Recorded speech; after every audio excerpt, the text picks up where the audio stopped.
है भैया, नहीं हो पा रही है भैया, बिल्कुल टाइम नहीं मिल रहा भैया, सर दर्द हो। कम पढ़कर भी जो बच्चा फोड़ के है उसे एक लेजेंड कहते हैं, और तुम सभी एक लेजेंड हो। तो इसलिए बिल्कुल पैनिक मत होना, जितना हो जाए अपनी तरफ से बेस्ट देके आना। ये लाइफ का आखिरी एग्जाम नहीं है, मैं फिर बोल रहा हूँ, लाइफ का आखिरी एग्जाम नहीं है। बहुत छोटा सा पढ़ावा है यार, ये 10वीं का पढ़ावा है मेरी जान, ठीक है? तू ध्यान से सुन मेरी बात पहले तो। बहुत छोटा सा एग्जाम है, बहुत प्यारा सा एग्जाम है, आराम से देना, ज्यादा टेंशन नहीं, लोड यहाँ नहीं चढ़ना चाहिए, लोड यहाँ नहीं चढ़ना चाहिए। जितना हो पा रहा है उतना करियो, उसमें अपना बेस्ट देके आइयो। पहले भी तू मेरे लिए मेरा बेस्ट बच्चा था, आगे भी मेरे लिए तो मेरा बेस्ट बच्चा रहेगा। 11वीं 12वीं में बहुत अच्छी तरह फोड़ेंगे, ठीक है? तो जितना हो पा रहा है उतना करियो, अपना बेस्ट देके आइयो। बस मैं बोल रहा हूँ ना, कहीं से भी बस ये नहीं लगना चाहिए कि भैया मैंने अपनी तरफ से कमी कर दी, जितना हो पाया उतना दिया, ये गोल होना चाहिए। ठीक है मेरी जान, ये हो गई।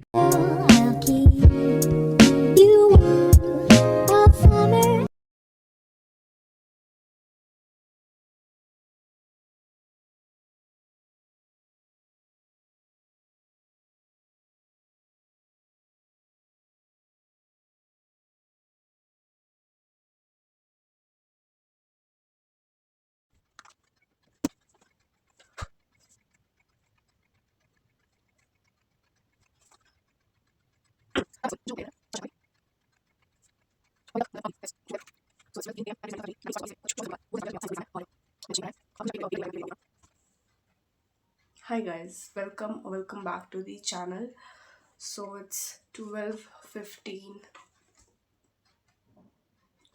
and 20th February को मेरा बोर्ड एग्ज़ाम है साइंस का and it's 19th February like हाँ क्योंकि 12 बज चुके हैं तो 19th February अब स्टार्ट हो चुका है।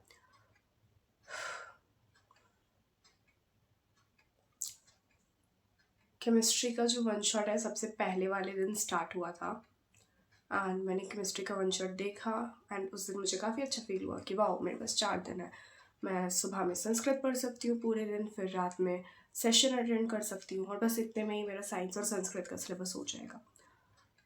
एंड अच्छे से सब कुछ प्लान करने के बाद I slept on 15th February बहुत ही ज़्यादा रिलैक्स होके कि oh I have 4 days to prepare and 16th February को 17th February को और आज 18th February था। मैंने नहीं पढ़ाई करी, लाइक जितना मैं कर सकती थी, अपना फुल पोटेंशियल होता है ना, मैंने कहीं ना कहीं कन्फ्यूजन में किसके सेशंस करने, आई होप तुम्हें भी ये चीज़ हो रही होगी, किसके सेशंस करने हैं, इस कन्फ्यूजन में वैसे इस कन्फ्यूजन में ही मैंने इंग्लिश का भी एग्ज़ाम ख़राब करा था एंड सेम कन्फ्यूजन में मैंने साइंस का भी एग्ज़ाम ख़राब कर लिया, लाइक ऑलमोस्ट कर लिया। एंड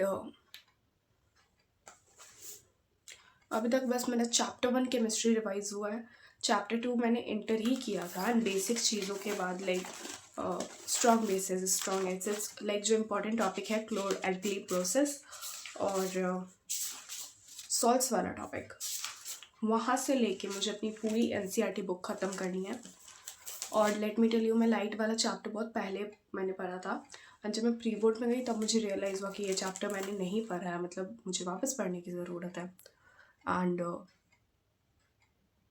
मुझे एक भी फार्मूलाज नहीं याद, फार्मूलाज क्या, मुझे कॉन्सेप्ट्स भी नहीं याद। लाइक अभी मैंने एक वन शॉट जो सेशन हुआ था अभी प्रशांत भैया का, उसमें मैंने देखा था कि एन को जो हम लोग लिखते हैं ऐसे ऐसे, उसको हम लोग बोलते हैं रिफ्रैक्टिव इंडेक्स एंड वो चीज़ मुझे रियलाइज़ हुई और मुझे लिटरली तब पैनिक हुआ कि मुझे फिज़िक्स में कुछ नहीं आता। अब ह्यूमन आई वाले चैप्टर के डिफेक्ट्स वाले पार्ट में मुझे थोड़ा बहुत पता है, इलेक्ट्रिसिटी और मैग्नेटिक इफेक्ट्स अभी मैंने जनवरी में ही पढ़ा था, लेकिन स्टिल उसमें इतने सारे न्यूमेरिकल्स के कॉन्सेप्ट्स हैं, फिर बहुत सारे फार्मूलेस हैं, तो वो भी मैं भूल गई हूँ। और बायोलॉजी की बात करें तो उसमें बस चैप्टर 1 मुझे आता है, चैप्टर 2 मुझे नहीं आता, चैप्टर 3 का मुझे ए सेक्शुअल रिप्रोडक्शन आता है, बाकी कुछ नहीं आता। चैप्टर 4 और चैप्टर 5 हेरिडिटी आर एनवायरनमेंट मैंने पढ़ा ही नहीं है, so that is equal to कि अगर कोई मुझे एग्ज़ाम में बैठा दे मैं 20 मार्क्स भी ना ला पाऊँ। ट्रू। एंड मेरे पास कल का पूरा दिन है बस प्रिपेयर करने के लिए, मुझे नहीं पता। So I was praying and I was like praying कि मेरे साथ ऐसा क्यों होता है, why I am not able to complete my to do list and क्यों मैं नहीं पढ़ पाती, क्यों मैं कंसिस्टेंट नहीं रह पाती, या मैं वो सारी चीज़ें क्यों नहीं कर पाती जो मुझे एक्चुअली में करनी है। मैं बिल्कुल ऑपोजिट क्यों जा रही हूँ, जो डायरेक्शन मुझे चाहिए मैं उसके बिल्कुल ऑपोजिट क्यों जा रही हूँ, ये मैंने सोचा था। एंड जब तुम कुछ प्रे करते हो तो ऑब्वियसली ऐसा भगवान जी खुद आके तुम्हारी हेल्प नहीं करते, बिकॉज ये रील देख लो जो मैं लगा रही हूँ।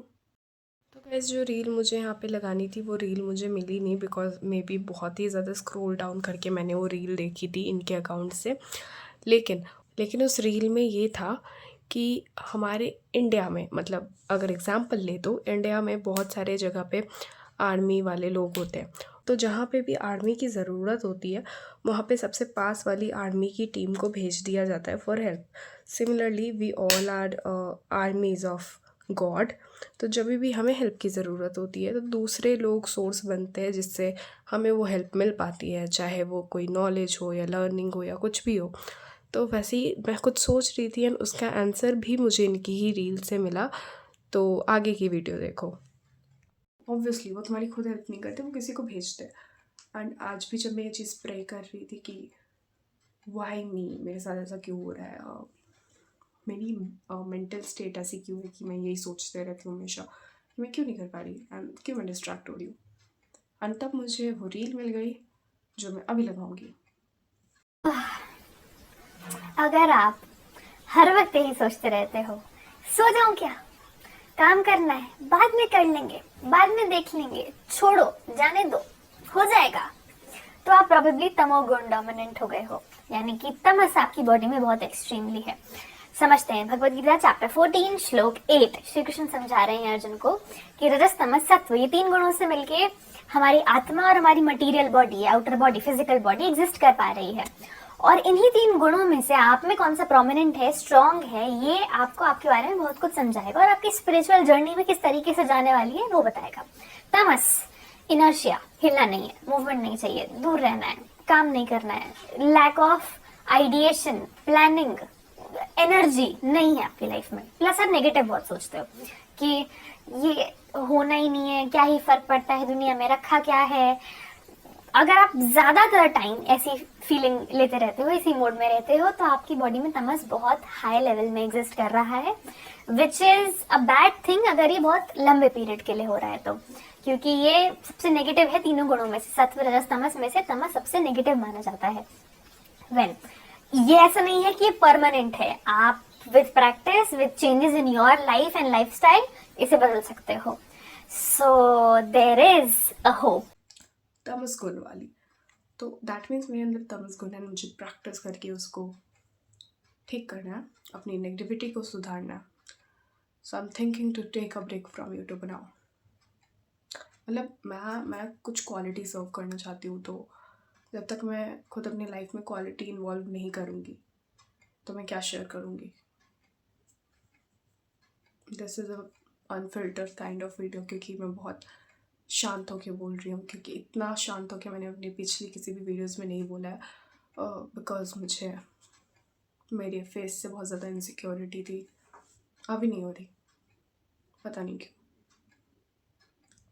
सो या शॉर्ट्स में बनाना, लाइक शॉर्ट्स में बनाऊँगी through out my exams I wish. And maths के एग्ज़ाम के टाइम शायद एक फेयरवेल वाला व्लॉग डालूँगी एडिट करके, और 1-2 प्रिपरेशन वीडियोस में भी फेयरवेल के टाइम तो मैं, मतलब सोशल साइंस के एग्ज़ाम के बाद तुम्हें मिले, और एक शायद 20th को वीडियो तुम्हें मिले, और